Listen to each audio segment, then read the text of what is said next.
Trending star Khesari Lal Yadav का फिर से आज एक न्यू गाना रिलीज किया गया है भाई।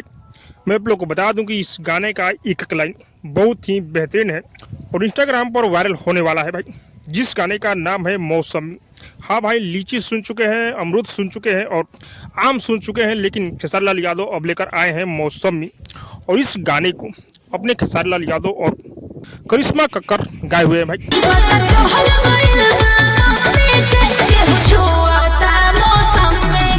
और इस गाने को कृष्णा बेदर्दी लिखे हुए हैं और म्यूजिक है आर्या शर्मा का।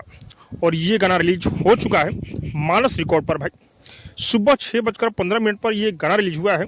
अब तक इस गाने पर व्यू जैसा आना चाहिए वैसा आया नहीं है, लेकिन बेहतरीन गाना है, कंटाप ये गाना है भाई।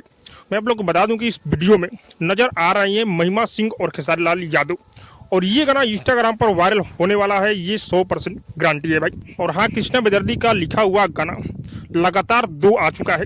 ये भी गाना कृष्णा बेदर्दी लिखे हुए हैं, लेकिन वीडियो भी इस गाने का बेहतरीन है भाई। आप लोग अब तक इस गाने को नहीं सुने हैं तो एक बार जरूर सुनिए। और हाँ, आप लोग को क्या लग रहा है कमेंट करके जो बताइएगा। और अब तक मेरे चैनल को सब्सक्राइब नहीं किए तो सब्सक्राइब कीजिए, लाइक कीजिए, शेयर कीजिए, क्योंकि मैं भोजपुरी का अपडेट आप लोग तक पहुंचाता रहता हूँ।